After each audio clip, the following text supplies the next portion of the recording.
जब अमिताभ बच्चन अपना सिक्का जमा रहे थे। सन 1978 में बॉलीवुड के उभरते हुए अदाकार अमिताभ की 5 बड़ी फिल्में रिलीज के लिए तैयार थीं। 5 साल कबल 1973 में अमिताभ ने फिल्म जंजीर के जरिए एंग्री यंग मैन के तौर पर अपनी पहचान बनाई थी। अमिताभ और रेखा की फिल्म गंगा की सौगंध 10 फरवरी 1978 को रिलीज हुई थी। इसके बाद राखी, रणधीर कपूर और नीतू सिंह के साथ कस्में वादे 21 अप्रैल 1978 को रिलीज हुई। इसके 2 हफ्ते बाद यानी 5 मई 1978 को संजीव कुमार, शशि कपूर और अमिताभ की फिल्म त्रिशूल आई थी और इसकी चारों तरफ धूम थी। त्रिशूल के सिर्फ 7 दिन बाद यानी 12 मई 1978 को अमिताभ बच्चन की एक और फिल्म रिलीज के लिए तैयार थी। फिल्म के हिदायतकार का नाम चंदर बारोट था और ये इनकी पहली फिल्म थी। इस फिल्म के प्रोड्यूसर ऐसे थे जो बहुत ज्यादा कर्ज में डूबे हुए थे और इस फिल्म पर बाजी लगाकर वो ये उम्मीद कर रहे थे कि फिल्म पैसा कमाएगी और इनका कर्ज अदा हो जाएगा। फिल्म का नाम भी ऐसा था कि इस पर एतराजात उठने लगे। इस फिल्म का नाम डॉन था। ये शाहरुख खान और फरहान अख्तर की डॉन नहीं बल्कि सन 1978 की डॉन है। दरहकीकत इन दिनों डॉन नाम का एक मशहूर अंडरगारमेंट ब्रांड था, इसलिए कोई भी फिल्म मार्केट में डॉन के नाम से फिल्म खरीदना नहीं चाहता था क्योंकि दोनों का तलफ़ुज़ एक जैसा था। इस वाकया को बयान करते हुए अमिताभ बच्चन ने अपने एक ब्लॉग में लिखा, सच ये है कि बहुत से लोगों के लिए डॉन का टाइटल एक पसुपेश का मौजू था, ये एक बुनियान ब्रांड का नाम था। गॉडफादर के आने के बाद लफ्ज डॉन मकबूल हुआ और इसे मामूल समझा जाने लगा, लेकिन इन दिनों ये मज़ाहिया लहजे में इस्तेमाल होता था। मामला यहाँ तक पहुँच गया कि फिल्म के तकसीमकार डॉन नाम की फिल्म नहीं खरीदना चाहते थे। जब ये फिल्म रिलीज हुई तो इसे फ्लॉप करार दे दिया गया, लेकिन चंद ही दिनों में ऐसा करिश्मा हुआ कि फिल्म के टिकट के लिए लंबी कतारें लगने लगीं। लोग बार बार थिएटर में गाना देखने जाते। गाना था खाई के पान बनारस वाला। फिल्म डॉन कुछ ही अरसे में सुपरहिट हो गई। जिस लफ्ज डॉन पर एतराज किया गया, इसका डायलॉग डॉन को पकड़ना मुश्किल ही नहीं नामुमकिन है, सबके लबों पर था। 45 साल मुकम्मल होने के बाद आज इसे कल्ट फिल्म समझा जाता है। बात यहाँ गानों की हो रही है तो सबसे पहले खाई के एक पान बनारस वाला की बात करते हैं। दरअसल ये गाना फिल्म में पहले नहीं था और इसका जिक्र अमिताभ बच्चन ने अपने ट्वीट में किया है। वो लिखते हैं, ये बात का ख्याल था खाई के पान बनारस वाला को दरअसल फिल्म डॉन के पूरा होने के बाद शामिल किया गया। वाकया ये है कि फिल्म के हिदायतकार चंदर बारोट मारूफ फिल्मसाज और अदाकार मनोज कुमार के शागिर्द थे। उन्होंने पूरब और पश्चिम की रोटी कपड़ा और मकान जैसी फिल्मों में मनोज कुमार की मुआवनत की थी। जब डॉन फिल्म तैयार हो गई तो चंदर बारोट ने वो फिल्म मनोज कुमार को दिखाई। मनोज कुमार ने कहा कि सलीम जावेद की लिखी हुई ये कहानी इतनी अच्छी तरह बनी हुई है और सनसनीखेज है कि इसमें कदरे हल्के फुल्के लम्हात की जरूरत है। सामीन को पुरसकून करने के लिए इस मशवरे पर अमल करते हुए चंदर बारोट ने खाई के पान बनारस वाला गीत शामिल किया। मखसूस बनारसी अंदाज के साथ ये गीत नगमा निगार अनजान ने लिखा था, जो बनारस के रहने वाले थे। फिल्म की मौसीकी कल्याण जी आनंद जी ने तरतीब दी थी और इसे किशोर कुमार ने आवाज दी। अनजान के बेटे समीर ने सन 2019 में आज तक साहित्या के नाम से एक प्रोग्राम में कहा, मैं 17-18 साल का था जब मुंबई में खाई के पान बनारस वाला की रिकॉर्डिंग हो रही थी। किशोर कुमार, अमिताभ बच्चन और मेरे वालिद अनजान रिकॉर्डिंग रूम में थे। जब मैंने पहली बार किशोर जी को देखा तो मैं दंग रह गया। उन्होंने रेशम की लुंगी पहन रखी थी, पाँव में 2 मुख्तलिफ किस्म की चप्पलें थीं, आंखों में सुरमा था। जैसे ही वालिद साहब ने गाने के बोल सुनाए, किशोर जी ने कहा कि ये कौन सा लफ्ज है कि भंग का रंग जमा हुआ चकाचक। उन्होंने कहा, मैंने ये अल्फाज पहले नहीं सुने, मैं गाना नहीं गाऊंगा। फिर जब इन्हें लफ्ज खाई के पान कहा गया तो किशोर जी इस बात पर बजिद थे कि वो खा के बोलेंगे। वालिद साहब ने कहा कि खाई के और चकाचक के मानी समझने के लिए आपको बनारस की गलियों में जाना पड़ेगा। इसके बाद किशोर जी ने कुछ नहीं कहा। इनके लिए पान मंगवाया गया। किशोर जी ने कहा कि वो सिर्फ एक बार गाएंगे और गुलकार को रिकॉर्डिंग में कोई गलती नहीं करनी चाहिए। किशोर जी ने एक ही टेक में पूरा गाना गा दिया।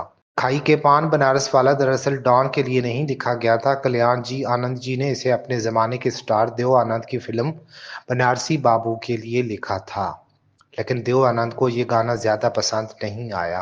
गाने की शूटिंग के किस्से भी दिलचस्प है। दरअसल आनंद जी को पान का शौक था और रात तक पान खाते हुए इनके होंठ सुर्ख हो जाते थे। ने देखकर चंद्र बारोट ने भी गाने की शूटिंग से कबल अमिताभ बच्चन के लिए बहुत से पान मंगवाए और खिलाए। नतीजा ये निकला कि होंठ तो सुर्ख हो गए, लेकिन पान में मिले चूने से होंठ पूरी तरह कट गए।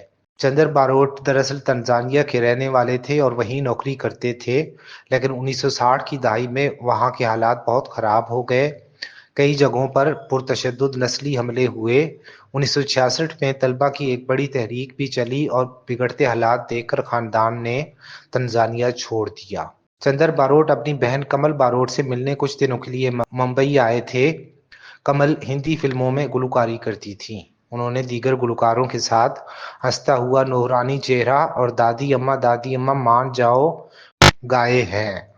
चंदर बारोट जो एक बार मुंबई आए तो यहीं के होकर रह गए और मनोज कुमार के साथ ने इनकी किस्मत बदल दी। वो फिल्म रोटी कपड़ा और मकान में मनोज कुमार को असिस्ट कर रहे थे। इस फिल्म के सिनेमाटोग्राफर नरीमन ईरानी एक बड़ा नाम थे।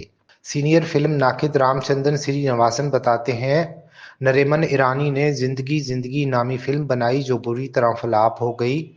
ईरानी 12 लाख रुपए के कर्ज में डूब गए। फिर रोटी कपड़ा और मकान में काम करने वाले कुछ फनकारों ने ईरानी जी से कहा कि आप फिल्म बनाएं और जरूरत पड़ी तो हम मुफ्त में काम करेंगे।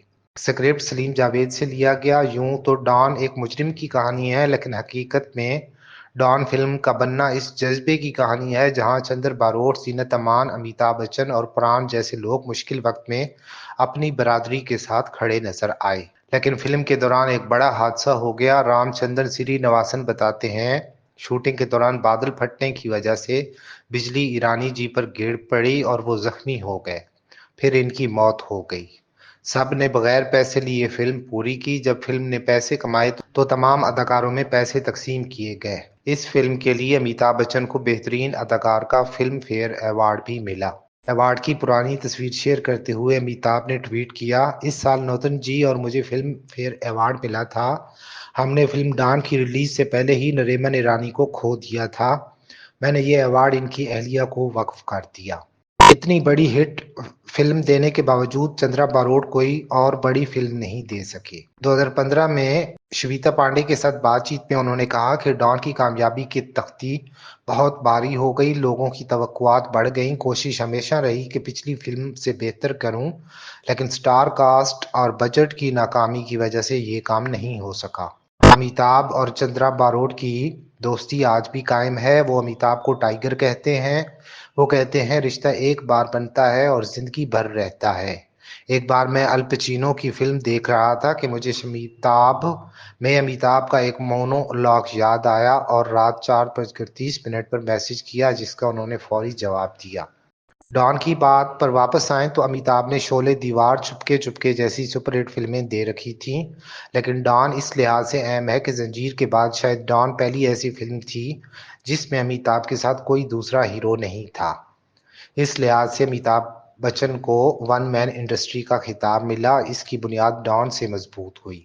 डॉन अपने वक्त की स्टाइलिश फिल्मों में से एक थी। जब फिल्मों में डाकुओं को दिखाया जा रहा था, इस दौर में फिल्म का विलन एक स्टाइलिश डॉन था।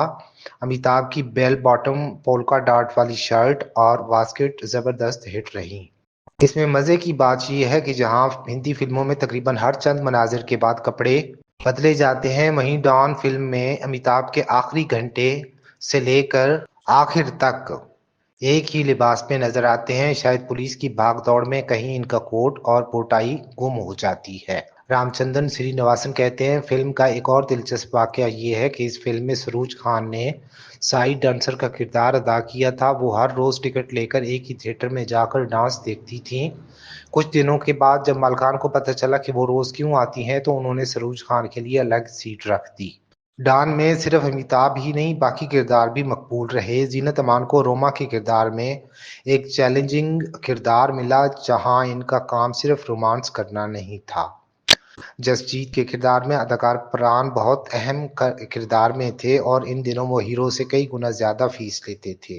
डीएसपी डिसिल्वा के किरदार में इफ्तिखार वरदान के तौर पर ओम शिवपुरी, इंस्पेक्टर वर्मा के तौर पर सतीन कपूर, नारग के तौर पर कमल कपूर, डॉन के गैंग मेंबर के तौर पर मैक या डॉन की गर्लफ्रेंड के तौर पर अपर्णा चौधरी सभी यादगार थे।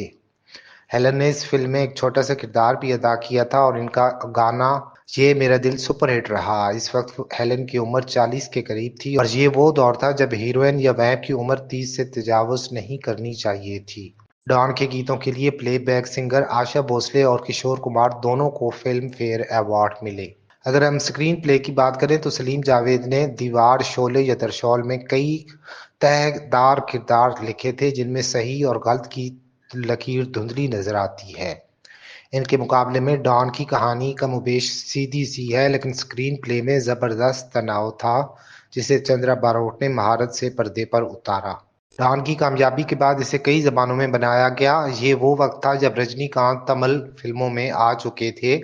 इन्हें कामयाबी भी मिली थी, लेकिन जब 1980 में बिल्ला नाम से तमिल में डॉन का रीमेक बना तो रजनीकांत सुपरस्टार बन गए। तेलुगु जबान में बनने वाली फिल्म में एन टी रामाराव ने अदाकारी की। मोहनलाल ने मलयालम में इसके रीमेक पर काम किया। ये फिल्म पाकिस्तान में कोबरा के नाम से बनाई गई। सन 2006 में शाहरुख खान ने डॉन नाम से ही एक फिल्म में काम किया और सन 2009 में प्रभास के साथ तेलुगु में इसका रीमेक बनाया गया। 2022 में अमिताभ की 80वीं सालगिरह पर जब डॉन दोबारा सिनेमा घरों में रिलीज हुई तो लोग हॉल में नाचते और झूमते नजर आए। जैसे ही फिल्म पठान हिट हुई, लोगों ने शाहरुख खान और डॉन 3 ट्रेंड करना शुरू कर दिया। पिछले साल अमिताभ बच्चन ने डॉन का पोस्टर और शाहरुख के साथ एक तस्वीर शेयर की जिस पर लिखा था, इस तरतीब को बरकरार रखते हुए डॉन। हर एक ने इसके अपने अपने मतलब निकाले।